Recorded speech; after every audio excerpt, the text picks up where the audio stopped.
Bienvenida a Tijuana Experience, ¿cómo estás, a ti? Hola, buenas tardes. Por acá. Muchas gracias, también un gusto. Fíjate que ya habíamos grabado un episodio hace, pero no salió al aire, no sé si te acuerdas. Como 5 años. Yo creo que sí. Si no es Yo creo que desde que 6. empecé, desde el 2019. Sí, era de los primeritos. Sí. Mira. ¿Cómo has estado? Muchas cosas han pasado en esos casi 5 años, fíjate, ¿eh? Sí, así es. Pues muy bien, trabajando, estudiando, aprendiendo, conociendo, aprovechando la vida. Qué chingón. Vamos empezando porque cuando yo te conozco, yo no conocía a muchas sociólogas. ¿Tú estudiaste eso? ¿Cómo empieza todo eso con tu vida, con tu carrera? Uy,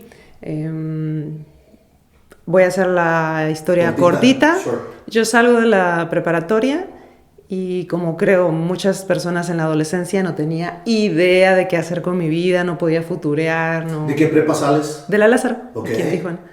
Y aunque ahí te da un abanico muy grande de opciones y de todo. A eso iba mi pregunta, porque no en todas las preparatorias te dan ciertas orientaciones. En la Lázaro tengo muy bien entendido que sí. Sí, pero ya desde ahí andaba perdida, entonces yo elegí electrónica como taller en la preparatoria. Entonces lo único que alcancé a vislumbrar fue seguir en lo que estaba, que era lo que ya conocía. Me habían gustado mucho la física y todo ese tipo de materias. Era buena para las matemáticas, entonces decidí seguir por ahí. Okay. Estuve un poquito más de 3 años en ingeniería electrónica. Okay, ya en la universidad, sí. Entonces, órale. Y luego me tuve que salir porque trabajaba a tiempo completo y era insostenible. Entonces, después de más o menos un año, volví a intentar una ingeniería y no, tampoco fue el momento. Con un trabajo de tiempo completo, con una ingeniería que normalmente te parte los horarios a lo largo del día, durante toda la semana, te deja mucha tarea, hay mucho que leer, etcétera. Es complicado, es complejo. Dije, bueno, este momento de mi vida no está adaptado para una ingeniería. A lo mejor en el futuro, no lo sé, pero por lo pronto no. Entonces dejé mi segundo intento de universidad y me dediqué a trabajar. Ya más adelante, que será en mis late 20s, avanzados mis 20s, pensé en, bueno, ¿qué va a hacer? Porque ya me habían sugerido, saca un título, cuando todavía importaba tener un título de universidad, ¿no? Me dijeron, aunque sea de turismo, digo, con todo el respeto a los turistas. Por decir algo ahorita, claro. Me dijeron, pero te conviene para poder aspirar a mejores sueldos, mejores puestos y demás. Entonces yo tenía por lo menos eso claro. Enfocado, ¿no? Y cuando quise decidir, pues me dediqué a hacer algo así como una matriz de qué me gusta, qué es lo que más disfruto, cuáles son mis pasatiempos. Y todo apuntaba a algo muy similar, que era ir a conferencias, ver documentales, ir a mesas de discusión, exacto, de cosas que tenían que ver con las humanidades, con las ciencias sociales, y así descubrí la existencia de sociología. Okay. No sabía antes de ella. Pero qué curioso que te diste el tiempo que no te habías dado en la prepa y que no nos dan. Exacto. Porque en la prepa sales, pero casi corriendo, tengo... Más porque yo siento que es la presión de tu compañero. Oye, ya te hice ficha para acá, ya saqué ficha acá. Y a veces uno dice, pues, ¿ficha para dónde? No tengo ni la dirección. Y te quedas... pierdes mucho. Hay gente que se queda y pierde hasta un semestre, ¿no? Sí. Porque no se da el tiempo. No es como las universidades al otro lado que te empiezan a mandar cartas y tienes varias solicitudes dependiendo de tu promedio, ¿no? Es algo que todavía no existe acá, creo que acá en Tijuana o en México. No. Ahora, una vez que ya sacas tu programa y haces tu hasta cierto punto tus estadísticas, ¿cómo te inicias? ¿Investigas qué universidad tenía esa carrera o te indagas un poquito más o qué onda? Sí, todavía fue un camino, Claro, porque te estoy hablando 26, tal vez 27 años. Yo creo como los 26 o 27 fue cuando tuve la certeza de que ese era el camino. Entonces siguió la investigación, donde existe, bueno, aquí en Tijuana, ¡ay, wow! Eso fue fantástico. No me tengo que mover de ciudad. Así es. Y bueno, la decisión inicial fue, voy a acomodar mi vida para poder entrar. Okay. Y tuvieron que pasar todavía como 5 años para para ese momento. Estuve incluso en algún momento con la disyuntiva de irme a vivir a Playa del Carmen. Me fui un mes, pero encontré que allá no había esa carrera y para mí eso ya era una decisión tomada. Entonces, sí, como a los 29 años me regresé y volví, fue muy rápido y ya sabía que para allá apuntaba todo. Y entré a los 31 años, ya adulta. Me encantó estudiar como adulta. Me imagino porque ya sabes realmente a lo que vas, ¿no? Sí. Como joven, digo, yo la cursé de volada, creo que entré a los 17 y era toda diversión, pues, pero no, uno no sabe, oye, esto es lo que supuestamente te vas a dedicar el resto de tu vida, ¿no? Es una decisión muy, muy importante que a los 21, 22, 23 todavía estás como que muy joven y desde ahí ya te estás casando con algo que estás invirtiendo 5 años o más, ¿no? Que sobre eso te quisiera comentar. Siento que esa era una idea más del pasado en cuanto, y que a mí me tocó también, por supuesto, el que se tuviera la idea de, es que te vas a dedicar para eso toda tu vida, o también la otra cuestión de que todo mundo tiene esas dudas, porque no es así tampoco, ¿no? Claro. Hay jóvenes que desde muy chiquitos tienen clarísimo qué va a ser lo que van a hacer de su vida. Y tal vez tienen dudas en el camino, a lo mejor en algún momento tienen algún arrepentimiento, pero en general desarrollan su trayectoria bastante linealmente y satisfactoria. Pero habemos otras personas que, no, hombre, vamos así, ¿no? Como culebritas. Sí, no tenemos una referencia de un papá licenciado, doctor, que dices, pues ya la tengo hecha. Sí, que en mi caso, por ejemplo, en mi familia son arquitectos mis papás. Entonces mi hermana siguió ese caminito. Pero para mí jamás fue una opción. Nunca lo consideré. Pero creo que sí ha cambiado un poco, se ha evidenciado que puedes cambiar de carrera en diferentes momentos de tu vida. Y está como dices ahorita ya es más abierto. Antes era como te casabas con esa y ya no había más, no había más opciones. Sí. Cuando empiezas a cursar la carrera de socióloga, ¿era lo que tú te esperabas? ¿Era lo que realmente habías investigado? ¿Fue mejor? ¿Fue peor? ¿Cómo la viviste como estudiante? Me gustó muchísimo. Me apasionó. Porque el ver como desde adentro, entender, más bien eso fue. Me dio herramientas para entender a la sociedad, a las personas. Ya ves que mucha gente normalmente expresa, así en lo cotidiano, es que no sé por qué la gente es así, o no entiendo qué tienen en la cabeza, o por qué hacen esas cosas, o por qué hay estos problemas. Bueno, pues todas esas dudas se me ayudaron a contestar con ese estudio, por medio de los conocimientos que se adquieren en las ciencias sociales y en particular en la sociología, que es donde me metí. Pues me dio herramientas para entender y eso fue una delicia.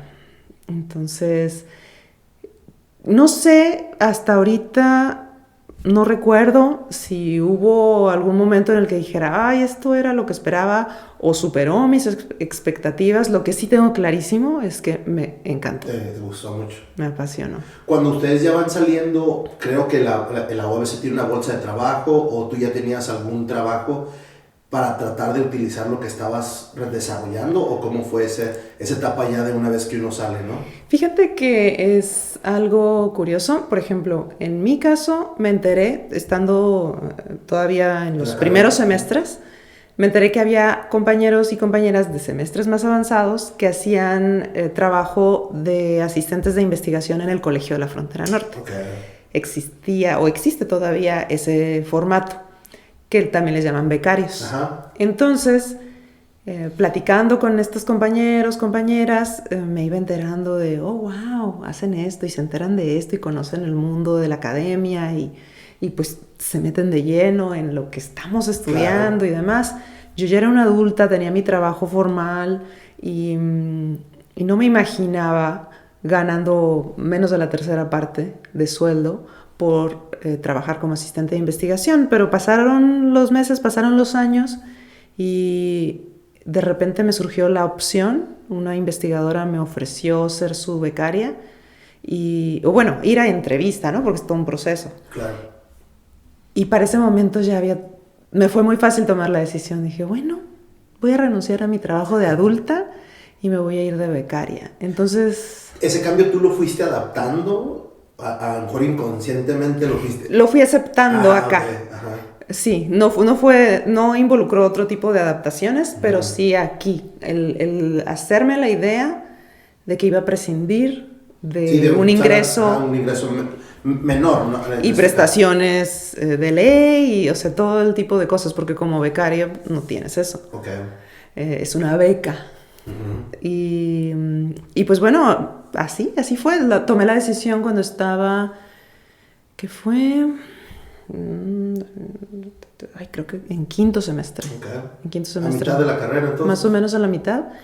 Y ahí se abrió otra posibilidad que fue hacer una movilidad internacional, irme a estudiar 1 o 2 semestres a otro país. Okay. Entonces fue ¿La aprovechaste esa oportunidad? ¿Saliste? Sí, totalmente. Okay. Estuve 2 semestres como becaria, trabajando como asistente de investigación, y luego me fui un año, un primer semestre, y luego me extendí a 2 semestres en Uruguay. Okay. ¿Mar de Plata o...? Pues está en Río de la Plata, okay. Sí. Ajá. Montevideo, la capital, Uh-huh. que está enfrente, bueno, no enfrente, cerca de Buenos Aires. Y luego regresé. Todavía tuve un semestre terminando cuestiones de la universidad. Volví a ser becaria en el COLEF y ya, terminé, me gradué. La verdad es que desde que estábamos estudiando, nuestros profesores, no todos, nos decían: ustedes no van a encontrar trabajo ya que salgan, ¿eh? O sea, esta carrera no es para hacerse ricos. Ok, gracias por las porras, ¿no? O sea, sí, yo ya lo sabía. O sea, cuando yo tomé la decisión de estudiar sociología, no fue pensando en voy a vivir de esto. Yo, para empezar, ya tenía mi oficio, porque así le llamo, que es trabajar en administración. Toda la vida he trabajado en administración. Y eso lo hice 100% consciente, por gusto. Porque dije, esto quiero saberlo. Quiero meterme en ese mundo. ¿Qué va a haber después? ¿Qué opciones se van a abrir de trabajo? Vamos a descubrirlo. Pero no es un salvavidas, no lo estoy viendo como esto va a resolver mi vida laboral o lo que sea. No, ya la tenía más o menos resuelta, de eso viví toda la vida. Y eso era un plus. Pero también recibirlo como estudiante ya que vas a terminar la carrera, pues hasta cierto punto es algo decepcionante, ¿no? Decepción de decir, no hay trabajo allá. O sea, lo que me costó 5 años, 6 años, mi maestro que, no sé, en vez de ofrecerme un trabajo, un puesto, me está diciendo, oye, no existe. Pues lo que nos dijo, lo que nos decían, por ejemplo, es ustedes van a tener que crear la necesidad para su trabajo, y eso es un buen reto. También es eso, ajá. Es un reto, es un bueno, no nos vamos a dormir en nuestros laureles, y es empezar a movilizar. Y la verdad es que ahora creo que hay mucho más horizonte para esa carrera, porque hay muchas organizaciones de la sociedad civil internacionales, hay asociaciones civiles locales, organismos que tienen muchos que ver con migración, con cuestión del tema de mujeres. Hay mucho que se mueve en esta frontera donde se pueden ocupar las personas que estudiaron sociología. Entonces es cuestión de buscarle también. Una vez que ya sales, que ya empiezas a trabajar, ¿qué es lo que te llama más la atención? ¿En qué giro vas o qué rumbo vas agarrando cuando ya sales o terminas tu carrera? ¿Tienes algún rumbo en específico? Fíjate que intenté un poco en lo que es estudio de mercado, consultorías, que en este caso contratan a profesionistas como por honorarios o por proyecto y así. Y no me gustó porque, como la mayoría de los empleos, es precario. O sea, se paga muy poquito. Es como, muy bien, necesito que hagas unas entrevistas o que hagas un sondeo o que me describas el mercado o me describas cómo es la situación en este tema en tu plaza, que sería como Tijuana, etcétera, y te pago tanto. Y es muy poquito. Sí. O sea, todo el trabajo que involucra... Y no es nada más hacer algo ya establecido, ¿no? Es generarlo. Exacto. Entonces, lo intenté poquito para tener un poquito de experiencia. No me gustó. principalmente por por los pagos. Un salario, ¿no? Sí llegué a dialogar, a decirlo directamente, y me dijeron, bueno, pues es lo que hay. Entonces, muchas gracias, pero eso no. Por otro lado, dar clases a nivel preparatoria o universidad, son tan mal pagadas, que a mí me parece ofensivo que pretendan universidades, sobre todo las privadas, otorgar empleos sin prestaciones, Sí, el salario es muy bajo. pagando menos de 200 pesos por hora frente a grupo, cuando no es el único trabajo que representa, sino fuera de grupo también. Y no nada más te piden ya la licenciatura, muchos ya te piden el doctorado o mínimo maestría, ¿no? Y la maestría es otra inversión. Otra inversión de tiempo, vida, dinero y todo, Sí, claro. Y sacrificio de la familia y todo. Entonces, pues analizando como todas esas opciones, lo que hice fue seguir en mi oficio de administración. Sí, sí. Y también la cuestión de la academia, pues la conocí un poco, ¿no? Estando como becaria. Sí. Y me di cuenta que también es un trabajo muy pesado. O sea, es estar produciendo, se le llama producción académica lo que hacen los académicos. Claro. Y bueno, es todo un panorama que a mí no me gustó, no me pareció sano trabajar bajo esas lógicas de producción, que era muy similar a una maquiladora, nada más que con cuestiones intelectuales. Okay. Y bueno, pues también dije, ok, esa era mi tercera opción y tampoco la voy a tomar. Renuncié a la opción de estudiar una maestría en ese momento porque lo pensaba hacer saliendo de la universidad. Okay. Uh-huh. Y pasó el tiempo, estuve en la iniciativa privada, en cuestiones administrativas.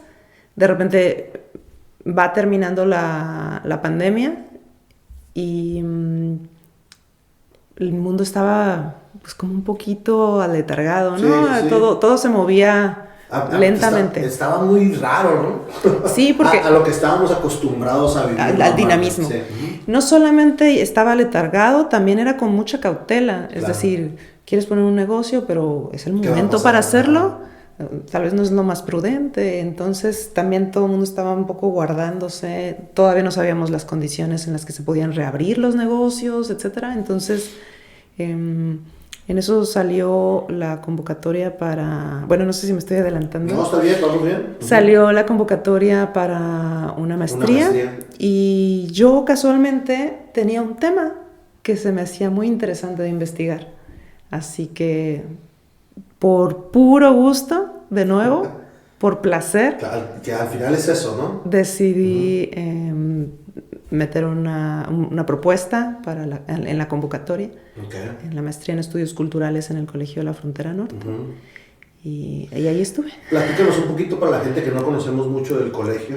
Yo he ido creo que 2 veces y a mí nada más agarrar la escénica me pone de buenas, ¿no? O sea, ver enfrente el mar, o sea, y es considerada una de las mejores carreras, o más bien carreteras de México, sobre todo por los paisajes que te da.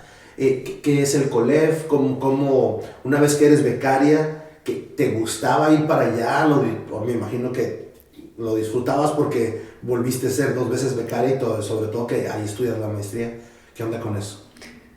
Bueno, para mí fue conocer un mundo diferente. El colegio es Voy preparando otra chévere. Sí. El colegio es una institución de gobierno federal y me sorprendió muchísimo la calidad con la que trabajan, los recursos con los que cuentan, en todos los sentidos, porque no nada más es recurso económico, también son las instalaciones, sí, son muy nice. El equipamiento vehicular, el equipamiento en cuestiones como de cómputo, de copiadoras, de cosas materiales. Esta chévere, la primera que tomamos Brutal, que fue una de las que me comentaste tú, y esta es otra de un muy buen amigo, el Michel, Lágrimas Negras, con la avellana. A ver si la has probado. Yo la probé hace buen rato. Nos va a dar un poquito más de... Le haremos el review. Sí, de cafecito y de cacahuatito, avellana. A ver. Y ya después te traje algo bien experimental. Súper, muchas gracias. A ver. Cheers. Cheers. Esta ya no debe de saber tanto a café. Está dulzona. Ajá. Sí sabe la avellana. Qué rico. Gracias.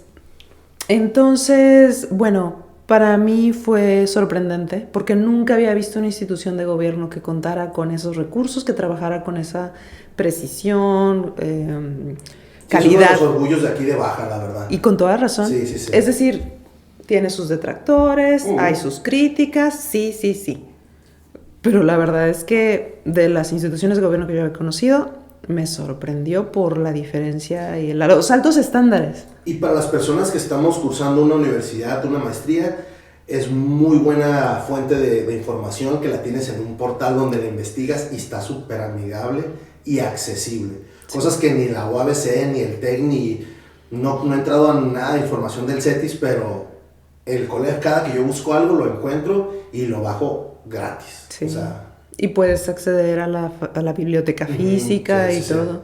Sí, porque la justificación de su existencia es generar conocimiento tanto para el gobierno, toma de decisiones, políticas públicas, para beneficio del público, de la población mexicana. Entonces, ahí está, para quien la necesite. Sí. Ahora, una vez que ya ves la convocatoria, te preparas, haces tu ficha de admisión o cómo es ese proceso. Ajá. ¿Qué onda con eso? Porque fuiste aceptada, ¿no? O sea, sí. Pero ahorita se me va la onda.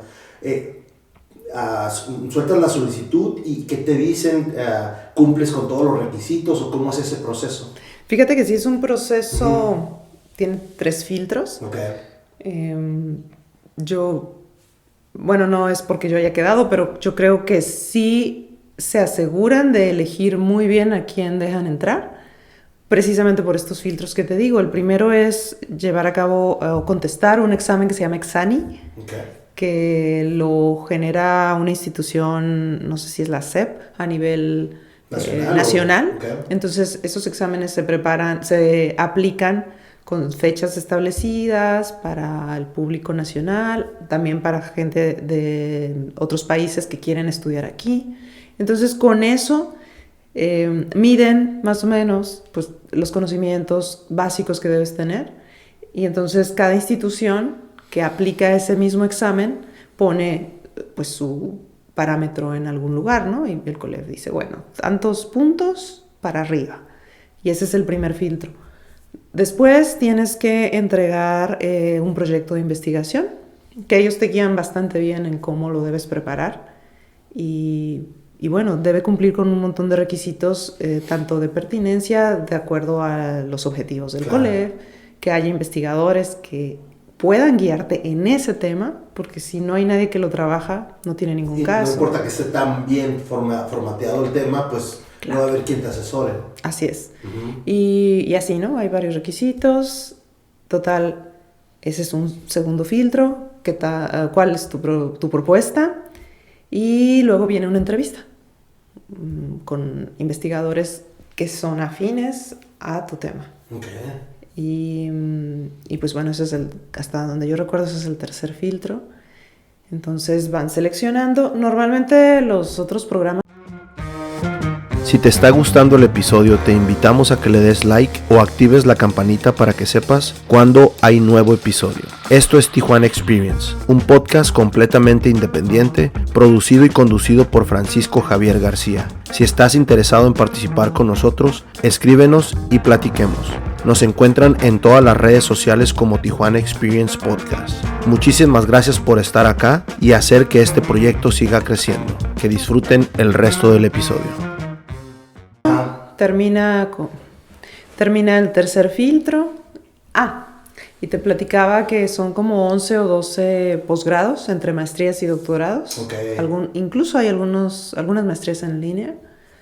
O si no, una o dos. O mixtas, ¿no? ¿Las deben de tener o no? No estoy segura, pero sí hay en línea y presenciales. Entonces, por lo general, esos programas que yo sepa tienen poca afluencia, poca demanda. y los grupos son más o Reducidos. menos moderados. Ujú. En estudios culturales, que es la que yo solicité entrar, hay mucha demanda, se ha puesto mucho de moda últimamente en los últimos años y sí fuimos un grupo grandecito. Cuando dices grande, ¿qué tanto son? 18. Ah, Bueno, ok. éramos 20, pero 2 desertaron Desertaron. al inicio. Seleccionaron a 20 y quedamos 18. Órale, no, pues está súper bien el promedio entonces. Sí. Oye, y ahora, platícanos un poquito del tema. El tema yo lo conozco, acá me comentaste sobre el tema y sobre todo que lo vi en el podcast de Puro Choro. Ahí comentaste del tema y dije rápidamente, estudié en el colegio, déjame ir a bajar la tesis y de volada, ¿no? Obviamente ¿ya lo practicabas o cómo fue que descubriste tú el senderismo? ¿Cómo lo trabajas o platícanos un poquito de cómo surge? Cómo Muy lo bien. practicas. Bueno, cuando yo tenía 21 años, tuve un novio que era escalador. Okay. Había sido scout y hacía escalada en roca. Ujú. Entonces me invitó algunas veces a acompañarlo con algunos de sus amigos. ¿A escalar o A no? escalar. Ok. Obviamente yo nunca lo había hecho, pero ahí descubrí que para llegar a donde escalan, normalmente hacían hiking Claro. por un buen trecho y por lugares a veces muy complejos. Ujú. Yo no sabía que eventualmente o en ese momento se llamaba hiking, ni siquiera senderismo, o sea, simplemente era Vamos ir a escalar. Ajá. Y yo nunca lo había hecho. No llevaba equipo, nada, ¿no? Ni tenis lisos, etcétera. Además tú ibas de invitada, ¿no? O Sí, sea, iba como invitada, iba completamente no preparada, sin experiencia. Yo iba confiada porque estos chicos eran igual de jóvenes o más que yo, pero ya profesionales. pero o ya llevaban, llevaban equipo. desde niños eran scouts. Bueno, es que sí, cierto, ¿qué sería? Ese hobby sí te lleva a ciertas habilidades, ¿no? Tiende a suceder eso, Ujú. que quienes están en los scouts de mucho tiempo o de niños, luego Sí, adolescentes y le siguen. Tengo un amigo que es scout y tienen hasta grados, ¿no? Que Sí. pluma, no sé qué tantas cosas y... Sí. O sea, la banderita esa que tiene diferentes medallas también. Sí, van obteniendo como Ujú. insignias, se Grados. llaman. Ujú. Total que, pues yo iba confiada porque pensaba, ellos saben lo que están haciendo, ¿no? Yo voy de invitada. Sí, entonces ahí fue cuando lo descubrí y me encantó, Ujú. me encantó. En los primeros 20, en mis primeros 20, lo volví a hacer con otras personas, igual escaladoras, que estuvieron en Boy Scouts y demás. Y luego paré. Me involucré en capoeira, estuve entrenando un tiempo, pasó el tiempo, muy esporádicamente llegué a caminar en algunos lugares y en 2015, cuando me fui a hacer la movilidad internacional de la carrera, empecé a caminar otra vez así en zonas agrestes, pero también en la ciudad, Ok. mucho, bastantes kilómetros. Y ahí pensé, bueno, ¿por qué lo dejé? Esto me encanta. Sí, es algo que disfrutas, Es ¿no? algo que disfruto mucho, pero para esto ya habían pasado más de 10 años, como 12 años, una cosa así. Sí, como 12. Y ahí tomé la decisión de no volverlo a dejar. Ok. Porque esto me llena, esto me gusta mucho y me hace bien. Estamos hablando del 2015, 2016 más o menos. 2015, todo el ¿Qué tan 2015. frecuente lo hacías? ¿Una vez al mes o El cada 2015 cada semana. semana? Ok. Y ya a partir de 2016, 17, por lo menos una vez al mes. Entonces, luego llega el 2020, la pandemia. Y explota Ahí yo me había lesionado. Ok. A inicios del 2020 me lesioné. Entonces, ¿Por el senderismo? Sí, o- por el senderismo. Ok. Precisamente. La risa que te da, ¿no? Sí. Es que mucha gente no conocemos, yo soy una de esas personas, del cual hice una caminata no sé cuántos kilómetros, pero era planito, era nada arriesgado, Ajá. pero hay hasta niveles, ¿no? Sí. O sea, hay nivel principiante, intermedio, avanzado, entonces es algo que también tienes que ir conociendo, ¿no? Pues por tu bien, sí. Ujú. Claro. O sea, nadie te obliga. Claro. Pero lo mejor es que tengas conocimiento de qué nivel es la ruta a la que vas a ir para no exponerte, Claro. para no correr riesgos. Como estamos en México, a diferencia de Estados Unidos y en particular de California, hay muchos senderos que se han ido marcando orgánicamente, digamos, porque mucha gente los recorre, pero no están marcados con distancias y con letreros y demás. Entonces es un poco complicado saber cuánto es la distancia o qué dificultad tiene. Eso es algo que no es tan fácil saber aquí en Baja California, aunque hay muchos senderos. Entonces, pues lo más sensato es salir con gente que ya sabe, que ya conoce esas rutas. En mi caso, empecé a salir con grupos mixtos, como en 2017, creo. Y para 2020, por no calentar, antes de ir por una ladera, ahí me lastimé un músculo. ¿Parte del tobillo? Abajo del tobillo, afortunadamente no fue el tobillo. Okay. Y eso me tuvo fuera varios meses, casi todo el 2020. Wow, pasó fue una lesión más o menos. Sí, pasó la pandemia, medio COVID, etcétera. Y ya para fines del 20 o principios del 21, había conocido a un senderista joven que me di cuenta que sabía bastante y que hacía rutas interesantes, porque obviamente cada vez me fue gustando probar diferentes cosas, mayores distancias, dificultades mayores y demás, cosas más internadas en el cerro y demás. Entonces tienes que ir con alguien que sabe. Así que no necesariamente, pero tú tomaste la opción de no correr riesgos. Exacto, de precaución debido a una lesión y a lo mejor hasta cierto punto sentirte más segura, etc, ¿no? Y como cuando empieza la pandemia, yo creo que a los 2-3 meses de que la gente ya nos empezamos a asfixiar estando en nuestras casas, empieza el boom de empezar a salir, ¿no? Mucha gente, vamos para acá, vamos para allá, me invitaron varias gentes y yo no soy mucho de andar en eso, pero creo que sí tuve 2 oportunidades. Como Sati dice, a ver, me recupero y empiezo a explorar. Obviamente ahorita nos platicabas que vas con este muchacho y ¿qué te deja ese aprendizaje? ¿Eres más precavida? ¿Esto ya no lo puedo hacer? ¿Cómo vas viendo todo ese, hasta cierto punto, acierto y error? Porque lo viviste los dos, ¿no? Bueno, mira, como yo ya llevaba mucho tiempo haciendo senderismo, aunque no le llamaba así, no me desalentó en absoluto de practicar, no sentí que tuviera que tener más cuidado que calentar bien antes de comenzar. Y aquí la cuestión fue, lo que hubo de diferencia en ese momento para mí fue que cuando busqué a esta persona, a este muchacho, me preguntó inmediatamente, como un buen guía hace, qué condición traía. Okay. Porque él estaba haciendo rutas severas, avanzadas. Entonces le dije, tengo casi todo el año descansando por una lesión, no traigo buena condición, no te puedo llevar. Eso fue lo que me contestó. Okay. Sorry, pero no te puedo llevar. Y me dijo, fíjate que hay un grupo de solo mujeres que a lo mejor te va a gustar. Y me lo recomendó.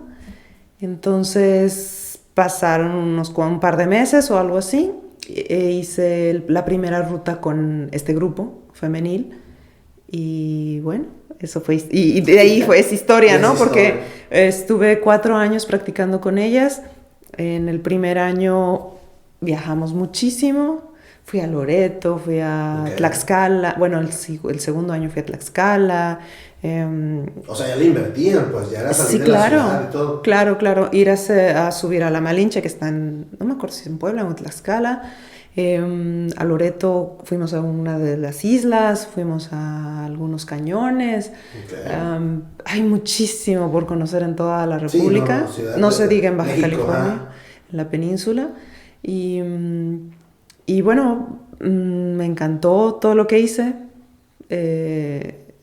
Ahí, por supuesto, te vas acercando a el rappel, al cañonismo, a diferentes disciplinas actividades al aire libre que se hermanan con el senderismo. Muchas veces lo que tienes que hacer es caminar para llegar al lugar donde vas a practicar esa otra... Y en ese camino, pues lo que estás haciendo es hiking, lo que es un senderismo. Así es. Ok, qué interesante. Fíjate, yo ahorita me estaba acordando, yo tuve una experiencia con Una vez que fui a Veracruz, a Jalapa, fuimos a un lugar que se llama México Verde, donde hicimos hiking, hicimos rappel, hicimos ¿cómo se llama? Escalar también hicimos el rapids, los rápidos,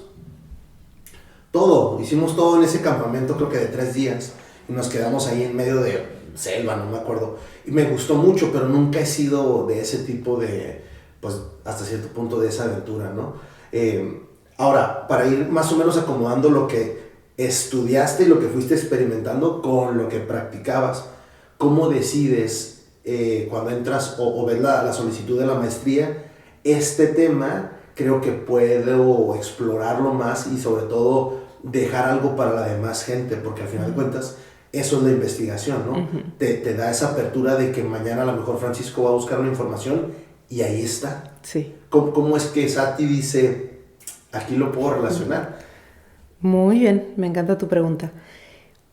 Bueno, como te decía, yo había estado ya como un año saliendo a caminar con este grupo femenil y fue evidente la diferencia con todo el senderismo que yo había hecho antes. Porque lo habías hecho mixto siempre. Mixto siempre, y por lo general salía o con mi novio o con un amigo o con un galán, o sea, pero siempre iba acompañada con alguien, no porque me diera miedo hacerlo en un grupo mixto sin ir con un acompañante, pero me gustaba mucho porque íbamos platicando y se disfrutaba mucho la compañía en un escenario diferente que en la ciudad. Y de repente hacer esta actividad en compañía de solo mujeres, pues fue muy diferente y empecé a ver cosas como repetidas o que eran, ¿cómo te digo?, características que me llamaban la atención, que se me hacían, que algo había ahí diferente que valía la pena ponerle atención, y eventualmente pensé, bueno, pues lo puedo investigar. Y cosas que no habías vivido en tus anteriores caminatas o hikings, ¿no? Así es. Sí, por ejemplo, parte de la forma en que yo había practicado senderismo era, voy a hacer ejercicio y voy a ver los paisajes hermosos. Eso era todo. Entonces, para ir a hacer ejercicio era siempre exigirme mejorar mi condición, mejorar mi pisada, mi rapidez, mi zancada, etc. Entonces, todo el tiempo iba exigiéndole mucho a mi cuerpo. Y claro que iba mejorando todo el tiempo. Cada vez aguantaba más, cada vez era más rápida, etc. Yo no iba compitiendo con nadie, sino conmigo misma. Claro.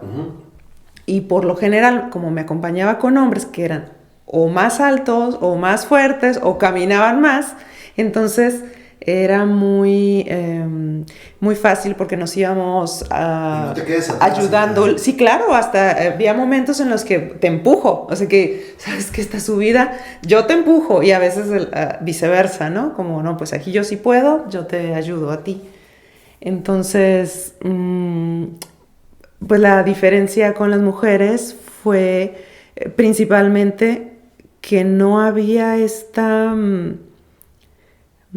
como exigencia para mí, o sea, yo no la viví de esa forma en un grupo femenil, la exigencia de ir a hacer ejercicio, sino como que la principal intención iba por otro lado, era salir de casa, por estar en pandemia sobre todo, por primera vez tomarse tiempo libre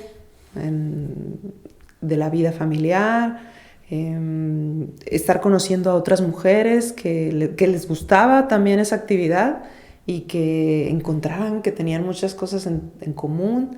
Entonces era socializar también. Y bueno, pues es una forma muy diferente de vivir el senderismo, claro, porque es incluso crear una comunidad. Y eso tiene que ver también con el grupo que convoca.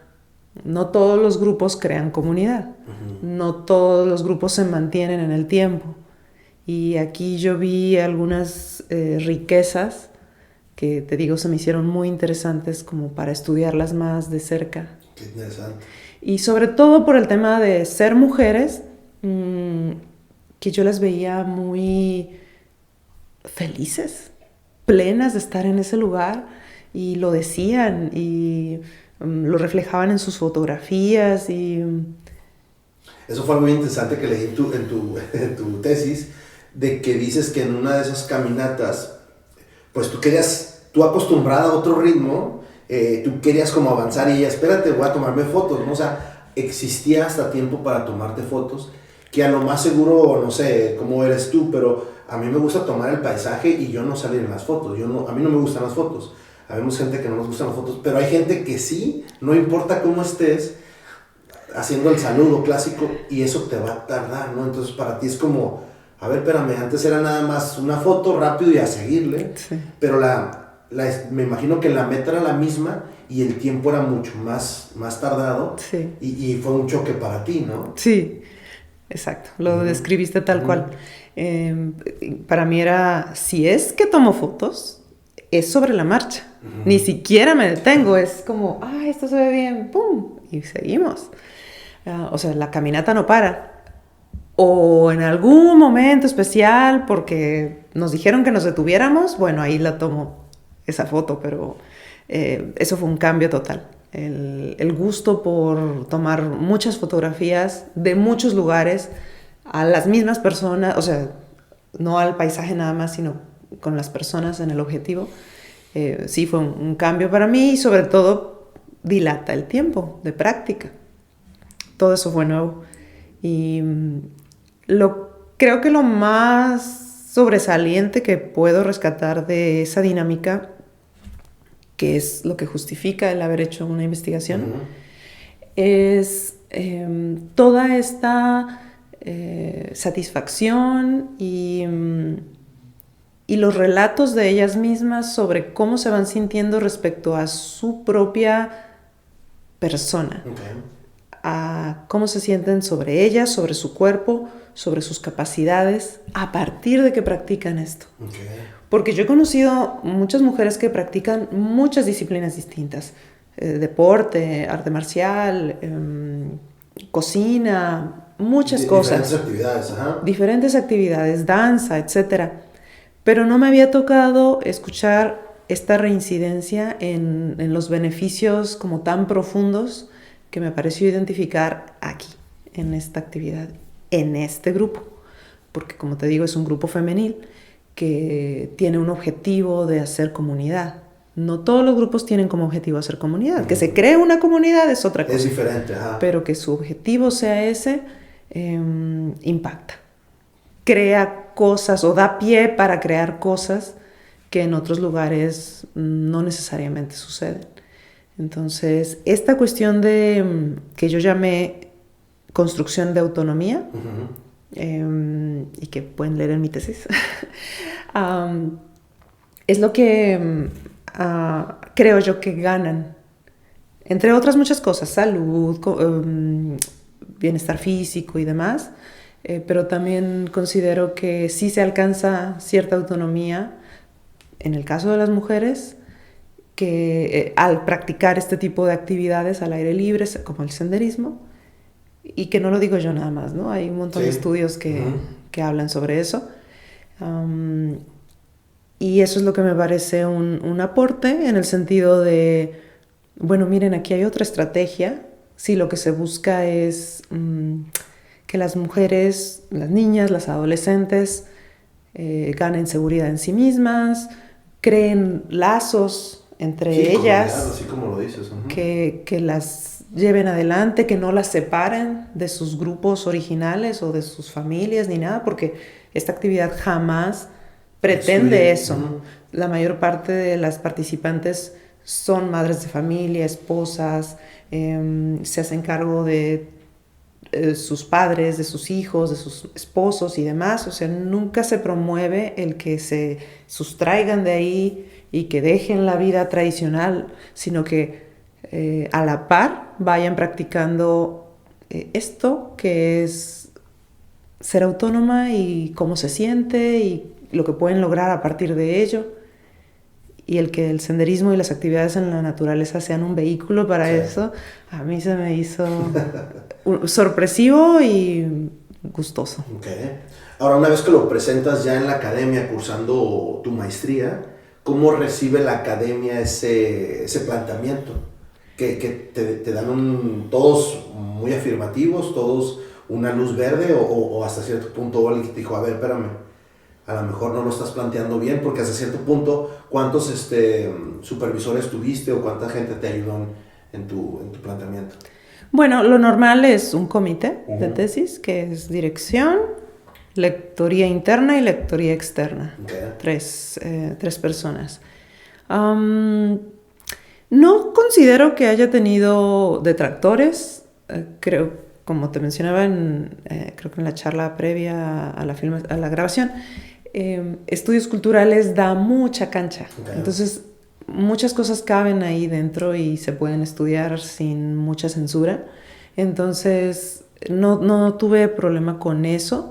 Lo que sí es un reto es delimitar el tema. Sí. Y esa es tu chamba como estudiante de maestría, en colaboración, o más bien con la guía de tu dirección y con la colaboración de las lectorías. Es, bueno, esto que estoy observando ahí, que se me hace muy interesante, ¿por dónde lo abordo y cómo lo estudio y en qué me baso de lo que ya se estudió al respecto y con qué teorías me ayudo para explicarlo? Y, o sea, suena fácil ya que está terminado, pero no es fácil. Pero el reto es cómo lo construyes, cómo le das forma a eso que tú dices que es interesante para que otras personas entiendan lo que les quieres decir. Ahora leo tu tesis y lo primero que me topo es un lenguaje inclusivo. ¿Cómo decides tú? ¿Lo hago o no lo hago? ¿También te pusieron trabas, no te pusieron trabas? ¿Hubo diferentes opiniones o qué onda con eso? Bien, yo sé que está funadísimo el lenguaje inclusivo. Sé que hay muchas personas que están muy en contra, sobre todo en defensa de la lengua. Yo estoy del lado de quienes argumentamos que es una postura política. No se trata de... Es que quiero cambiar el español. Se trata de que ha habido mucha discriminación por razones de género históricamente en la sociedad occidentalizada, que es como la que vivimos aquí. Y el lenguaje siempre hace parte fundamental de la sociedad. Por medio del lenguaje, está Wittgenstein que dice, los límites de tu mundo son los límites de tu lenguaje. Hay muchas citas de gente muy conocida que afirman que el lenguaje tiene mucha importancia en cómo pensamos, en cómo construimos nuestra realidad. Entonces, tratar de cambiar la situación desventajosa para las mujeres sin tocar el lenguaje porque es sagrado, bueno, para mí tiene dos problemas. Uno, no hay nada sagrado para mí, mucho menos el lenguaje. Y dos, si no lo hacemos, si no tocamos el lenguaje... Este podcast está patrocinado por Beer Transfer. Beer Transfer, te traemos las mejores cervezas de todo Estados Unidos a la palma de tu mano. Síguenos en nuestras redes sociales como Beer Transfer. Este podcast está patrocinado por el Grafógrafo Libros y Café. Descubre el lugar que se ha convertido en un ícono para la ciudad, ubicado en el corazón de Tijuana, dentro del Pasaje Rodríguez, zona centro. El Grafógrafo cuenta con una colección de libros usados, además de libros nuevos de autores y editoriales locales. Búscalos en sus redes sociales como el Grafógrafo Libros y Café. Comentaba que, en segundo lugar, si no tocamos el lenguaje, siendo que es una parte muy importante, entonces como que, y queremos cambiar el estado de cosas, como que nos estamos haciendo tontos y tontas. Es como decir, quiero adelgazar, pero no quiero dejar de comer pasteles todos los días. Para mí esa es una forma simple de ponerlo en ejemplo. Entonces, seguir hablando en masculino de todo, para mí es un error. te digo, yo estoy plenamente consciente de que hay muchos argumentos y de que hay una defensa aguerrida de la lengua española, que sobre todo se adhieren a la Real Academia de la Lengua Española. Pero y hasta la misma academia ha ido cambiando, ¿no? Claro. Se tiene que ir adaptando a los nuevos tiempos, ¿no? Claro.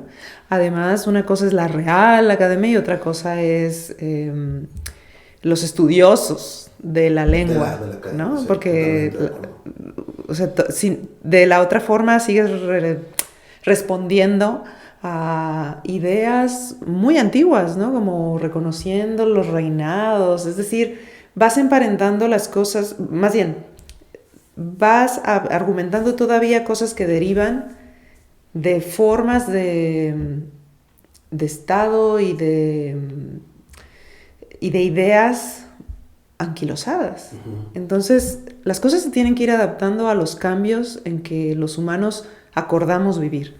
Y si en la actualidad hablamos más de democracia y hablamos más de horizontalidad y de equidad, entonces todo lo demás se tiene que ir adaptando y el lenguaje no tendría por qué ser una excepción. Entonces, al resistir, por decirlo de alguna forma, y decir, bueno, entiendo lo que dices, pero yo no voy a seguir usando el masculino como genérico, pues se le puede llamar una postura política y decir, pues lo hago para seguir poniendo sobre la mesa, aquí no hay igualdad. Uh-huh.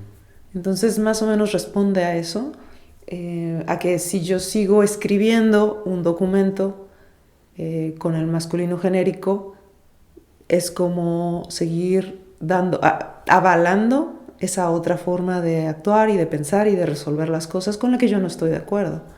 Porque considero que si somos la mitad de la población, necesitamos incluirlo. Yo sé que todo el mundo dice, o mucha gente dice, que el masculino genérico nos incluye a todos, pero eso también tiene que ver con unas lógicas muy antiguas. Cuando se hablaba de todos los ciudadanos, era porque solo los hombres tenían derechos y tenían la personalidad de ciudadanía. Entonces, ahí fue cuando surgió. Y de repente dice, no, pero ahora sí ya todo el mundo está incluido. Bueno, ¿tú crees porque eso? Porque lo das por lógica, ¿no? Así es. Y en la práctica no lo ves. Uh-huh. Entonces, pues no estamos ahí. Y yo decidí, para no hacer un texto del doble de largo con el os, as, es, porque es la forma de denominar a las mujeres, a los hombres y a las personas que no se definen con alguno de los dos géneros, porque existen, independientemente de nos guste o no nos guste, lo aceptemos o no, existen y sobre todo luchan por el reconocimiento de esa existencia. Entonces, pues están esas tres terminaciones que no es práctico, no es lógico escribir un documento tan largo en esos términos. Uh-huh. Elegí la X, que ya tiene bastantes años utilizándose, y fue cuando decidí utilizarla. En lugar de cada vez que me refiero a un plural, que no son mujeres, porque pues el grupo que estudié es de mujeres, así que cuando se trata de mujeres, obviamente puse la A, porque a eso se refiere, a puras mujeres. Fue una de las cosas que de volada me di cuenta, dije, mira, cuando hace esto, ok, tiene sentido porque estabas hablando de un grupo en específico. Uh-huh. Qué interesante. Ahora, una vez que la terminas, la presentas, ¿cómo queda Sati? ¿Cómo queda la academia? ¿Es algo que les trajo mucho beneficio o les va a traer a las demás gente? Porque al final de cuentas, cuando aceptan un proyecto, ese es el proyecto, ¿no? Ese es el fin de que te vaya a dejar algo, no nada más para esta generación, sino para la demás gente que vaya investigando. ¿Cómo queda Sati? ¿Satisfecha de su investigación? ¿Le faltó? ¿Le sobró? Porque es difícil, ¿no? También hasta cierto punto exponerte como lo estás haciendo tú. Sí, es una exposición. Perdón, me voy a regresar un momentito porque me habías preguntado si tuve oposición a la utilización del lenguaje. Fíjate que sí, mi director, cuando la leyó, fue así como, ¿qué es esto? Pero, no es cierto, disculpa, era sobre la primera persona. Ya me acordé. Okay. No era sobre esto otro. No. Porque sí es cierto, la narras yo he leído varias tesis y todas son muy académicas, muy de investigación. La tuya es como un cuento. Lo juro, o sea, para empezar vi primero el podcast de uno de mis amigos, Carlos se llama. Sí. Donde ahí también dices que te gusta mucho escribir, Sí. ¿no? Y entonces cuando yo empiezo a leer los primeros párrafos y todo, digo, está bien suave de la lectura, está bien agradable, ¿no? Ay, qué bueno, gracias. No hay pausas y dices tienes que reflexionar, sino que tienes una expresión o un desarrollo muy sensato, muy ligero. Y ya cuando la empecé, porque de volada de un párrafo me brinqué hasta las conclusiones, dije, déjame ver qué onda, ¿no? Acá. Y también la llevas súper suave, o sea, fue una lectura sencilla, pues, práctica. Y a mí eso me fascina de cuando leo, de que no me cuesta darle la vuelta a la hoja, ¿sabes? Después regresé otra vez para ir viendo las preguntas de investigación que hiciste. ¿Cómo decides esa dinámica? Porque la mayoría de las tesis son muy académicas, ¿no? Es un párrafo y de volada lo ves, lo percibes. Acá no, acá va más seguido. Sí, bueno, por un lado, no estoy segura de que eso sea una virtud de mi documento. A lo mejor muchas personas encontrarán que eso es erróneo. Por otro lado está la cuestión de estudios culturales, da mucha cancha. Y en tercer término, batallé mucho. Tuve mucha retroalimentación tanto de uno de mis lectores como de mi director sobre la redacción. Ajá. Entonces, si bien a mí me gusta escribir, más bien algo como literatura, Un cuento y etcétera. Escribir un documento así para mí fue un reto. Okay. Fue un reto. Sí, porque, es que ciertas palabras tienes que... Claro, porque además tienes que citar todas las ideas que no son tuyas, tienes que explicar por qué estás dando una afirmación, tienes que generar ideas nuevas y plasmarlas. Entonces, sí es un proceso, le llaman incluso como de parto, en el que estás trabajando el cerebro de una forma no habitual, por lo menos quienes no nos dedicamos a la academia. Mucho trabajo. Entonces, sí tiene una forma de hacerse y para eso está tu comité, Claro. para irte asesorando, guiando, diciéndote, esto no se sostiene, esto no se entiende, esto no es consecuente con el siguiente párrafo. O lo que fue más difícil para mí fue el definir cómo se escribe un documento académico, porque sí nos dieron un taller sobre escritura de documentos académicos, pero fue cuando estábamos llevando 5 materias y era como una sexta que no sabíamos que íbamos a llevar, sino que nos avisaron ya empezado el semestre y bueno, tuvimos que decidir. O le pongo mi tiempo y mi atención a las 5 materias que me van a calificar y que me pueden eliminar del programa, o le dedico cada semana 100 hojas de lectura al taller y a escribir en el taller de escritura. Entonces fue un desperdicio muy triste de esfuerzo, porque sí hicieron el esfuerzo de enseñarnos, pero no se pudo aprovechar por los tiempos en los que lo manejaron. Así que nos fuimos directo, o sea, hasta la escritura de la tesis bueno, estoy hablando por mí y por algunos compañeros, otros tantos estudiaron literatura y les fue súper bien. Sí, no, te topas con pared cuando conoces a una persona que trae un background de literatura, es algo más sencillo para ellos. Y aún así batallan, pero, porque es un documento académico, pero sí tienen mucha ventaja entendiendo las lecturas, redactando, expresando sus ideas, todo eso. Entonces sí fue un reto. ¿Ya habías hecho tú una tesis antes o no? No. Yo tampoco, yo también nomás hice una y fue como caos, pero bueno, ya la sacamos, ¿no? La pregunta ¿cómo quedó Sati con esa investigación, con su maestría? ¿Cómo quedó? Ay, como atropellada. Me sentí como atropellada porque... que espero nunca te hayan atropellado antes, porque hay gente que sí la han atropellado. Yo creo que fue un atropello psicológico, porque me enfrenté a mis propias inhabilidades, a algunos retos de la misma burocracia o de la misma academia, podríamos decir, a hacer un documento científico por primera vez.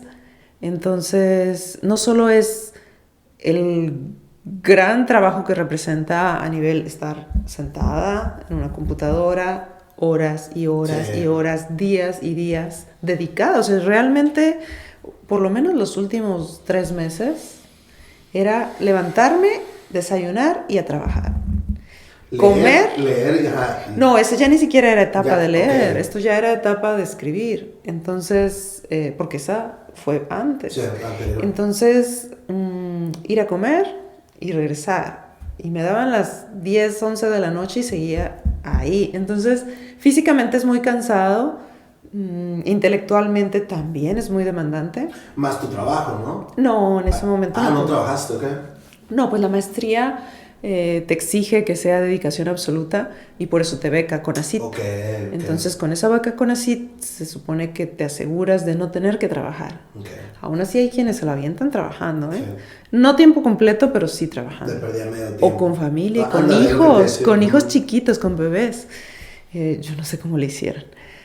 Pero ya cuando estaba en la etapa final, pues sí, era dedicación absoluta. O sea, no había otra cosa. Dormía mis buenas horas, o sea, lo necesario, porque el resto del tiempo iba a trabajar. Entonces, como te digo, es mucho trabajo físico, intelectual y además habiendo pasado por toda esta incertidumbre de lo que no sé, de lo que no entiendo, de esto cómo lo acomodo, de personas que no me pueden ayudar, que deberían ayudarme, etcétera. Y sí fue un reto. Yo creo que ha sido una de las cosas más difíciles que he hecho. ¿Lo presentaste ante tu grupo de senderismo? ¿Lo hiciste una presentación? Apenas voy a tener la presentación el 29 de este mes. De hecho, está abierta al público, preferentemente femenil, porque lo que más quisiéramos es que las mujeres se enteren de esto. Claro. No está prohibida la entrada a hombres, pero mientras... Pero te vas a sentir... No, pero mientras más sean las mujeres que vayan para que se enteren de esto y a lo mejor le saquen algún provecho. Es este miércoles 29 de enero a las 6 de la tarde en las instalaciones de Nissan de aquí de la primera etapa del río. ¿Dónde es el Nissan? Perdón. Nissan... de la Nissan, ok. Ah, perdón, sí, esa. Es que está ahí a un ladito de la vía rápida, ¿no? Sí. Okay. ¿Pediste permiso? Ahí en la tesis comentas que pediste permiso. ¿Sentiste algún tipo de rechazo con las preguntas, entrevistas? Al final de cuentas tú lo haces exclusivamente de un público, de un grupo. ¿Sentiste hubo rechazo de parte de mujeres que dijeron, a mí no me interesa participar, no me interesa exponerme?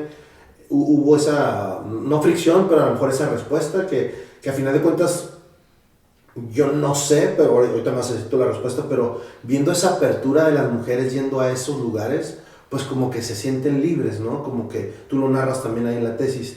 ¿Existió eso o no? Yo no lo percibí. No sé si alguna de ellas en cortito con sus compañeras haya dicho que no le gustaba la idea. Conmigo no hubo esa expresión, al contrario, a quienes invité para entrevistar, todas me dijeron que sí inmediatamente, lo cual agradezco mucho porque no solo es pues generosidad, sino también pues generó interés en ellas. Claro. Y eso también me gustó porque quiere decir que lo que yo les planteé, que estaba estudiando, les resultó interesante. Así que no tuve negativas ni rechazo, incluso desde el inicio, cuando yo metí el proyecto de investigación, antes de ser aceptada en el COLEF, yo pedí permiso, si podía hacer mi investigación ahí dentro. Y al recibir una respuesta afirmativa, entonces continué. Hablabas de limitantes o hablabas de cómo delimitar tu proyecto. En la lectura también mencionas lugares de San Diego. ¿Hiciste algunas encuestas en San Diego o solamente fueron a este grupo acá en Tijuana? Fíjate que a mí me hubiera encantado hacerlo en ambos lados, pero desde un principio mi dirección fue... no puedes abarcar tanto. No puedes abarcar tanto, tienes muy poco tiempo, limítate a unas cuantas entrevistas. Y si entrevistas allá, tienes que hacer, o sea, en Estados Unidos, tienes que hacer el mismo número de entrevistas allá que acá. Entonces tienes que tomar en cuenta eso. Por ende, quedó eliminado y me concentré en Tijuana. Sí, porque la mayoría de gente que hace senderismo aquí y tiene acceso a Estados Unidos, también hace senderismo en Estados Unidos, ¿no? Casualmente, casi todas mis entrevistadas lo hacen así. Okay. Van a los dos lados. Uh-huh. Tú lo haces también, ¿no? ¿Qué te gusta más? ¿Cuáles de los lugares que antes de que grabáramos también lo platicábamos un poquito? ¿Cómo te sientes con eso? Porque no toda la gente... A mí se hace bien fácil decir voy a cruzar, pero estás cruzando otro país, estás cruzando otra frontera. ¿Cómo se te hace eso?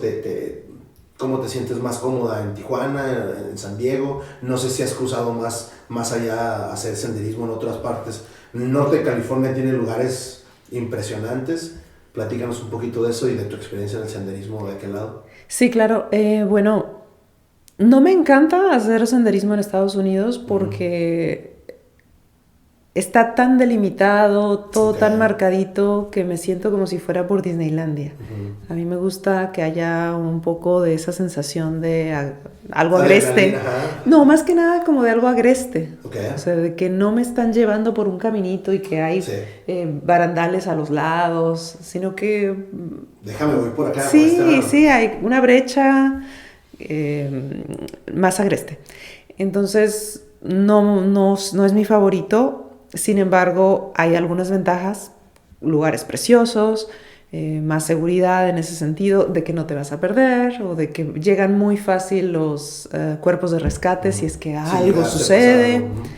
Tienen mucho equipo porque es un estado muy rico, en un país es muy rico y todo eso. He ido hasta Utah. Okay. Me tocó ir manejando incluso hasta Utah con un grupo grande. ¿A dónde fueron? Al Cañón Zion. Okay, Zion está hermosísimo. Sí. Sí. Y Bryce también, Bryce Canyon. Bryce también lo conozco. No, es que regresamos así como viendo estrellitas. Precioso. Sí, es otra onda. Sí. Y además que en Utah todo el estado es outdoors. O sea, el estado en general es hacer actividades al aire libre y existe, como bien lo planteas, ¿no? Existen muchísimas facilidades, recursos para hacer muchísimas actividades al aire libre. Sí, y de una manera pues lo más segura posible. Sí, sin embargo, para mí, por ejemplo, el tema de cruzar la frontera es muy pesado. Hacer horas para cruzar, a mí me desalienta. 100%. Sí, no, pues es que está cansado. Y bueno, cuando he llegado a hacer senderos allá, cruzo muy temprano, tal vez en domingo, y no es tan pesada la cruzada, pero sí la desmañanada. Sí, usas una metodología para tratar de ahorrarte tiempo, pero bien lo dices, ¿no? La desvelada te cambia todo tu ritmo de día, ¿no? Sí, entonces creo que he ido cuando mucho una hora de la frontera hacia el norte. Okay. Pero eso representa levantarme 4 o antes de la mañana para llegar a tiempo. Okay. En esta presentación que vas a hacer el 29, ¿qué va a explorar la gente? ¿Qué va a vivir la gente? Platícanos un poquito. Les voy a presentar los resultados a la comunidad estudiada. Okay. Es, digamos, un cierre de ciclo. Okay. Porque es de volver justo al lugar donde todo empezó. Okay. Y les voy a platicar básicamente eso, los resultados, cómo lo estudié y qué fue lo que encontré. Pues voy a tratar de editarlo el episodio antes para que salga, para que la gente sepa. Gracias. Con esa invitación. ¿Qué más sigue después de la maestría que anda haciendo Sati? Que además de investigadora, porque ahora es maestra, ¿qué sigue? ¿Qué es lo que te deja esta maestría?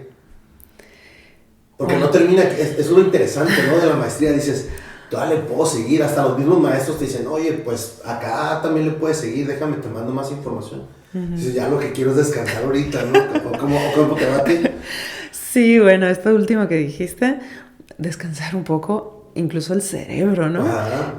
Yo nunca he sido de ver televisión, nunca he sido asidua a ver la televisión, y lo único que quería después era Sentarme. ver televisión.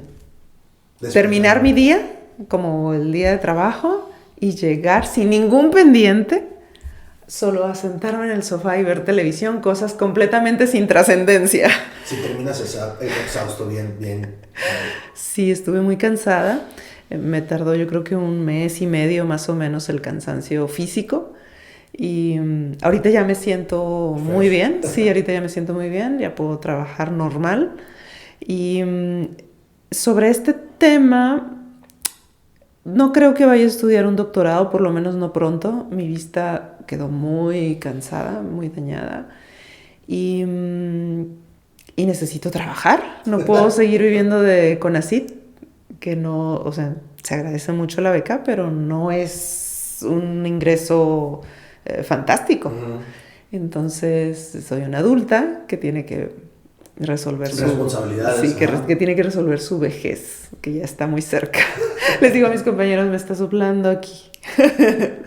En el cuello, la vejez. Entonces, lo que más me interesa es comenzar a dar clases en universidad. Okay. ¿Tienes ese siguiente objetivo? Uh-huh. No me interesa dedicarme a dar clases. Okay. Me gustaría dar una o 2 clases al año. Yo también ando en ese proceso de que me interesa eso. Así que vamos a andar ahí en la par. ¿Cómo vive además de toda esta revolución que hay ahorita en medios, en la ciudad? ¿Cómo vive Sati la ciudad? Tijuana. Uh-huh.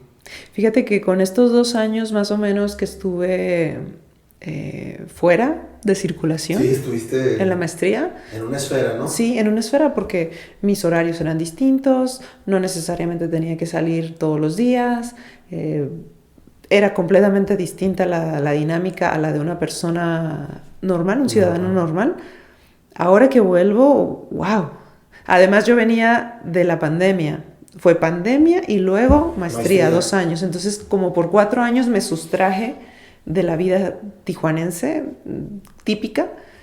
Y sí fue un poquito abrumadora la cuestión del tráfico. Ándale, me ganaste eso de volada, ¿no? La cuestión del tráfico. La cuestión inmobiliaria también es impresionante, cómo han crecido los edificios, la cantidad de edificios que hay en la ciudad ha cambiado mucho.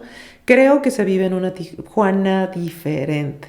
Yo crecí aquí, desde los 80 la conozco, entonces es otra. Ya pasaron 40 años o casi 40 años y es otra.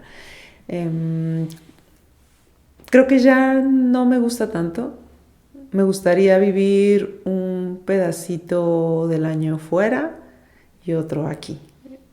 Número 1, que aquí por mi familia. Okay. Y fuera por el clima. El frío lo sufro mucho. Toda la vida lo he sufrido mucho, pero creo que nunca se me había ocurrido. Oye, pero hoy irme. Estamos a 19 de enero y yo no me acuerdo. Si te está gustando el episodio, te invitamos a que le des like o actives la campanita para que sepas cuando hay nuevo episodio. Esto es Tijuana Experience, un podcast completamente independiente, producido y conducido por Francisco Javier García. Si estás interesado en participar con nosotros, escríbenos y platiquemos. Nos encuentran en todas las redes sociales como Tijuana Experience Podcast. Muchísimas gracias por estar acá y hacer que este proyecto siga creciendo. Que disfruten el resto del episodio. Te digo, mira, Imperial Purple Stout with uve, coconut, cacao y café. Qué bonito color. Esto es de una cervecería de aquí de San Diego, muy experimental, Pure Project. Pure Project. A ver qué tal. Vamos a ver. Moradita, ¿eh? ¿A poco también? ¡Ah! Sí. ¡Órale! Yo pensé que nomás era la lata. Plantita. Oh, la planta. A ver, ¿a qué nos debe dar esos aromas y sabores? Uve, que es la planta, coconut, cacao y café. Let's see. Mira tú, a ver. Salud. Cheers. Cheers. Huele a uve.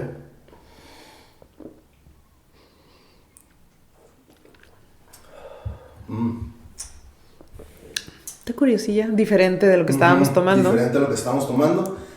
Y te fijas, el último saborcito es dulce, que es el coconut. Entonces, es lo interesante de las cervezas artesanales, de ir explorando diferentes mundos. Como el vino, ¿no? Ándale, es exactamente lo mismo, es paralelo. A mí Sí. por eso me gusta mucho conocer un poquito más de vinos y de cervezas. Vamos tocando un tema que está también muy accesible o muy fresco, ¿no? ¿Cómo percibe Satir a la mujer actual o a la mujer aquí en la frontera? Sobre todo que has hecho ahorita o terminado tu maestría. Ay, es una pregunta muy buena, muy interesante y muy amplia de contestar. Así que voy a tratar de resumir. Estamos, creo yo, viviendo una etapa en la cultura occidental y occidentalizada, como la nuestra, muy particular de reajuste de los roles, de los sexos. Hay mucha teoría que se ha generado al respecto, hay políticas públicas, hay leyes que se han logrado. En resumen, es un cambio social, Sí. lo que se está dando, un cambio social que toca los núcleos, las familias, las relaciones de pareja, las relaciones laborales, todo, está trastocando todo. Y es evidente que todavía no todo el mundo se encuentra en este nuevo acomodo. Claro. Sobre todo he notado que para los hombres empieza a ser incluso como una agresión, lo empiezan a percibir como una agresión y una como desventaja. Hay muchos que hablan sobre el tema de que ahora hay mucho favoritismo hacia la mujer y en detrimento de sus propios derechos y demás. Entonces es una época muy compleja. Sí. No se puede decir otra cosa, es compleja. Es complejo. Las cosas que se consideraban ya definidas ya no lo están. Y los roles que ya se consideraban bien amalgamados ya no están bien acomodados. Entonces, no sé si has escuchado que está esta tendencia de las tradwives, de las esposas tradicionales, que tratan de recuperar pues roles de la mujer de los años 50 del siglo pasado o cosas similares. No sé si conoces algunas de las influencers como Roro. No. Roro es una chica española que ya sé quién dices. interpreta a una tradwife, aunque nunca se presenta como esposa, sino como novia. Sí, sí, sí.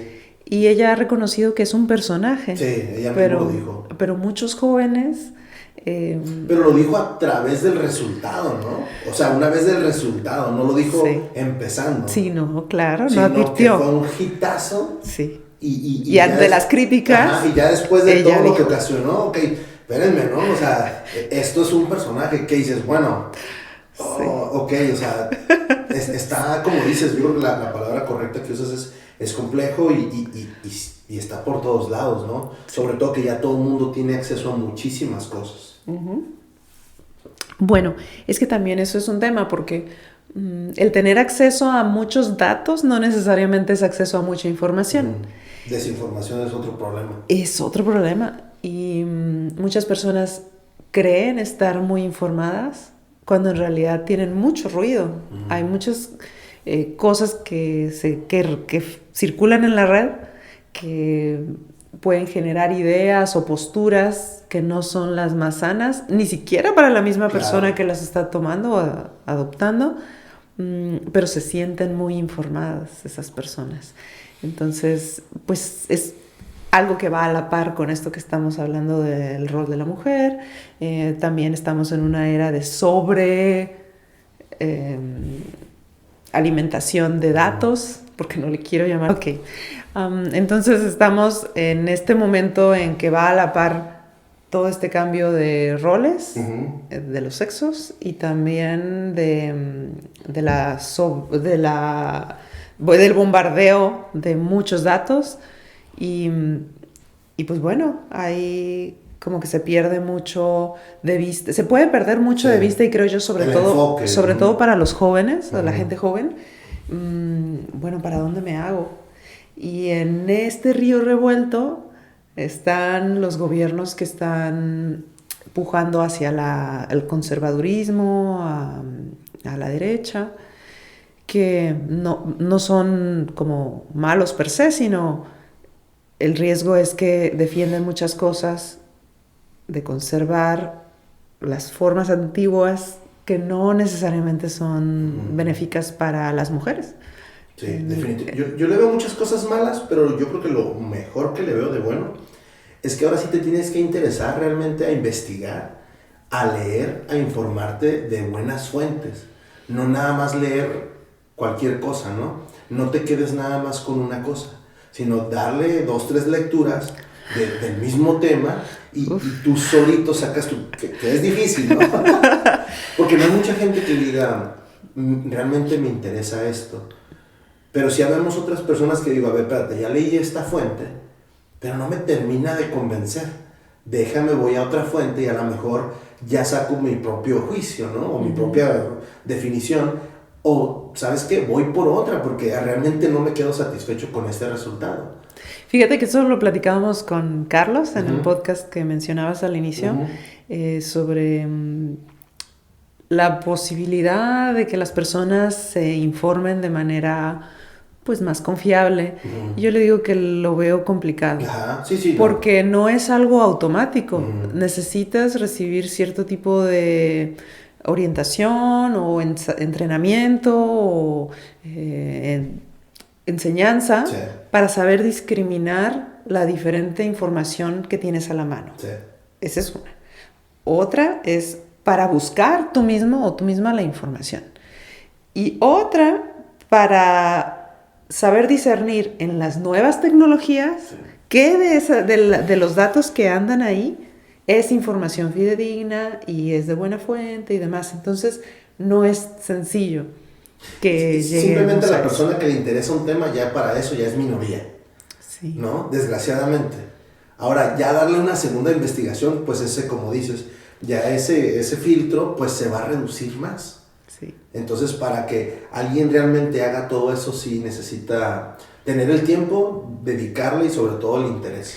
Eso de tener el tiempo es muy importante porque, por ejemplo, cuando yo estaba en sociología, llegó a salir el tema de, bueno, es que la gente debería informarse y defender sus derechos y no sé qué. Bueno, cuando alguien trabaja como obrero 48 horas a la semana o más y le pagan $1,000 por esa explotación, porque no es trabajo, o sea, es trabajo pero explotado, claro.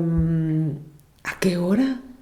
Sí, y luego, si llegó a la secundaria, como ¿dónde va a tener la posibilidad de ir a una biblioteca y de discernir? No es posible. Entonces, no podemos exigir que toda la población llegue a desarrollar las habilidades que se necesitan para tener una conciencia y una perspectiva crítica. Claro. Con esto no estoy diciendo que no tenemos la capacidad todas las personas, sino que conlleva toda una educación y un entrenamiento que no todo el mundo tiene el acceso a ello. Tal vez podemos describirla como una nueva marginación. Puede ser.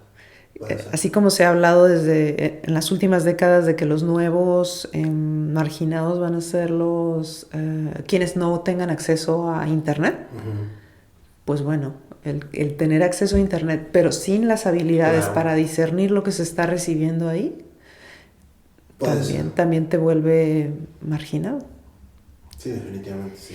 Pero ya para volver a lo que me decías del rol de la mujer, creo que pues en esta etapa que estamos tan de excepción, es difícil porque a muchas mujeres se les ha estado enseñando en las últimas décadas para vivir en un mundo que no existe, ¿no? Como sea una profesionista, sea independiente, lleva tu vida así, así asado. Y en realidad el mundo que la circunda no está preparado, no está receptivo para mujeres así. independientes, profesionistas, seguras de sí mismas, que ejerzan su sexualidad con independencia, con seguridad y demás. Entonces hay una brecha. Creo que si bien no se vive en todos los estratos económicos o socioeconómicos, no es la realidad en todas partes, lo es en los suficientes espacios como para que sea un tema.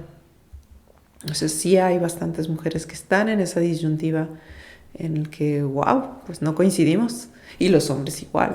O sea, que ya no se están encontrando en estos nuevos, en esta nueva realidad. Dicen, bueno, ¿cuál es mi lugar? Sí. Se supone que yo era el proveedor, pero ahora ya no me necesitan para que provea, pero quieren que las cuide, pero no me dejan que las cuide como yo que sabía. Es un tema muy, muy complejo, como bien lo defines, ¿no? O sea, sí.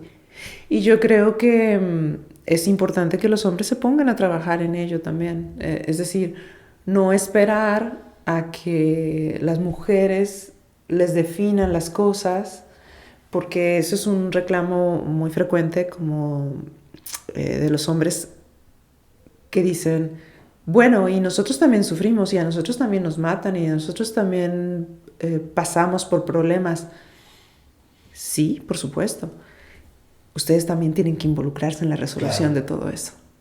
Es decir, por ejemplo, los feminismos y mujeres que no son feministas han estado buscando soluciones para las problemáticas de las mujeres porque nadie nunca antes se lo quiso resolver, o sea, hasta que las mujeres tomaron en sus propias manos el problema y dijeron, bueno, vamos a resolverlo. Entonces ahora exigirles y decirles, bueno, pero nosotros, oye, pues, hazte cargo también de lo que te toca de responsabilidad. Creo que eso necesita pasar más. Definitivamente, sí. Sí, está.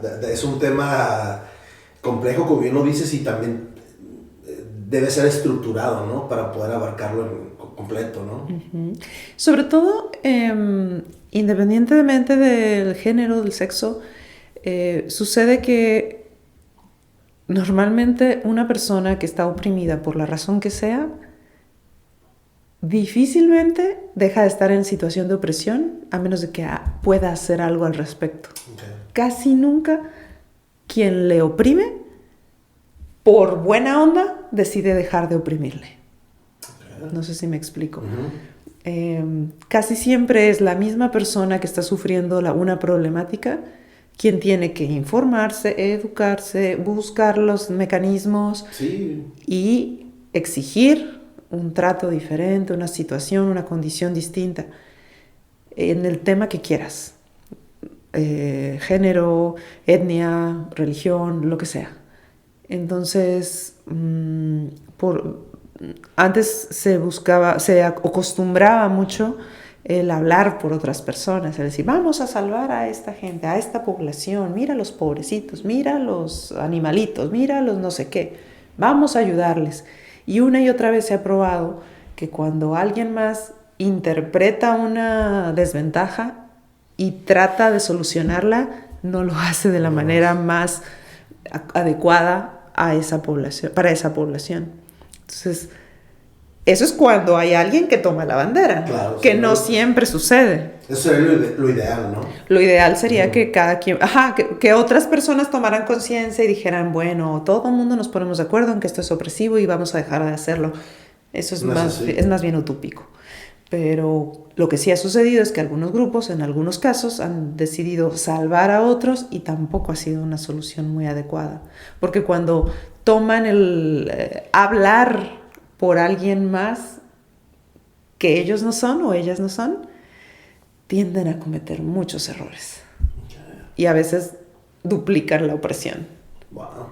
Entonces, ahí se vuelve importante que quien sufre la situación de opresión pueda movilizarse y sobre todo hacerse de gente aliada, porque si está en opresión, claro, no necesariamente va a tener la posibilidad de hacer algo. Uh-huh. Pero sí que vaya marcando la pauta y que diga, hey, me estás pisando. Uh-huh. Y hacer algo al respecto. Y bueno, en el caso de los hombres, pues no están en una situación de suprema opresión, o sea, no hay mujeres oprimiéndolos sistemáticamente, violentándolos sistemáticamente. Hay casos, pero no es la mayoría. Sí. Entonces están en la mejor situación, sí, para resolver sus propios problemas, para plantear soluciones a sus problemas. Definitivamente, sí. ¿Qué es para Sati vivir y desarrollarse aquí en Tijuana, San Diego, en la frontera? ¿Cómo la vive? Qué curiosa pregunta. En mi caso, casi no cruzo Estados Unidos. No me gusta que me asuman criminal para cruzar. Okay. O sea, que me asuman hasta demostrar lo contrario, ¿no? Y entonces me den autorización para cruzar. Para mí eso es ofensivo. Entonces no me gusta ponerme en ese rol. Por ende, casi no cruzo. Okay. Mi interés por ir al país vecino tiene que ver sobre todo con conocer las bellezas naturales, como a través del senderismo, y que considero que no son suyas, ¿no? Ellos las están cuidando, claro, quedaron bajo su administración, pero creo que son del mundo, entonces, sí, de la humanidad, entonces, y de las otras especies. Entonces, el cruzar me da la posibilidad, el cruzar con un documento me da la posibilidad de acceder a esas bellezas. Definitivamente me ha marcado ser fronteriza porque aquí crecí. Claro. Aprendí muchísimas cosas. Fue muy bueno para mí el haber conocido un país tan idealizado como es Estados Unidos. Desde lo pongo de esta forma. Es como tener una persona con un vestido ampón a un lado y que tú tienes la posibilidad de levantarle la falda y ver qué es lo que hay abajo, ¿no? Y que hay kriles y... ¿Cómo se llaman? Tiene un nombre... Frinol, ¿cómo le llaman? Algo así. Algo así, ¿no? Ajá, todo lo que hace el volumen, y que hay varillas, y que hay todo un mecanismo que hace que por fuera se vea... Una estructura que sostiene una imagen de algo ampón, que se ve bonito, que se ve elegante. Nunca la he visto así como esa... Entonces, para mí vivir en una frontera como Tijuana, que tiene tanto intercambio, que por lo menos a nuestra generación le tocó ver la televisión de allá, cruzar con mucha menos dificultad como la que existe ahora y demás, ver las noticias, toda la influencia cultural, la influencia en todos los temas de Estados Unidos a Tijuana, porque el centro nos quedaba muy lejos, comercial y demás, ¿no? Siento que ese es el equivalente al haber levantado un vestido por abajo y ver todo el funcionamiento y ver los chones y decir, ¡wow! Yo no tengo la misma perspectiva, o sea, estoy hablando de mí, pero en general creo que la gente fronteriza estamos en posibilidades de no tener la misma perspectiva que alguien del centro del país, que para mí fue muy claro que lo idealizan, que siempre era como, wow, quiero ir a Disneylandia, es el sueño de toda mi familia y voy a ahorrar. Es que crece uno con eso, ¿no? O sea, digo, la analogía que hiciste ahorita se me hizo súper chingona porque no la había escuchado así, siendo que soy arquitecto y estructuras y hay coberturas de cosas de fachadas, pero está chingona, pero sí es cierto, o sea, crecimos desde niños viendo Disney, donde no creo que exista un niño que no le preguntes, ¿quieres ir a Disney? Y te diga, no quiero ir a Disney, porque eso es con lo que crecimos, con los superhéroes, y cada día hay más, y existen mucho más cosas, ¿no? Pero es cierto, ya cuando uno tiene cierta edad, ve las cosas diferentes y dice, espérate, o sea, todo lo que me estás pintando es muy diferente. Y precisamente es la ventaja de estar aquí, al ladito, así, en la pura orilla, porque en otro lugar no se ve. Exacto. No alcanzas a levantarle el vestido. Y el tener tantas familiares, conocidos que han trabajado allá, que te traen información de la vida cotidiana, de las situaciones que se viven, del sueño americano que no es tan sueño americano, que más bien a veces es pesadilla y demás, solo lo puedes ver aquí. Entonces, Para mí eso es muy valioso. Sí. Ha sido una forma de conocer el mundo, no nada más Tijuana, sino el mundo a través de esta colindancia de una forma muy interesante, muy que quita vendas e idealizaciones. Entonces me ha parecido enriquecedor, a pesar de que no me gusta cruzar, porque si no quieren a mi gente allá, si desprecian mucho a los mexicanos y a la gente latinoamericana en general, Sí, porque yo me todos asumo. llegan a ser todos, no importa que seas ecuatoriano, guatemalteco, salvadoreño, eres mexicano, según. Sí. Y mañana va a tomar posesión este canijo, entonces mañana creo que va a ser Una nueva época. Y luego es Martin Luther King Day, entonces Ah, sí, mañana. mañana la celebración de Martin Luther King, entonces creo que va a ser un día muy... ¿Emblemático? Sí. O por lo menos que va a marcar la pauta por creo que son 4 años más. Entonces, sí va a estar raro, ¿no? Va a estar... Va a ser un parteaguas. Ajá, todavía no adquiere su posición y ya hay tiene 2 semanas haciendo muchísimas tonterías políticamente y dices, güey, qué vergüenza para la gente de Estados Unidos que piensa diferente, ¿no? O sea, está canijo. Pues como en Argentina también Ándale. tienen, pues yo creo que pues en términos de gobierno hay ciclos de... Sí, pero la política cada día va decadente o será que antes no estaba tan expuesta también.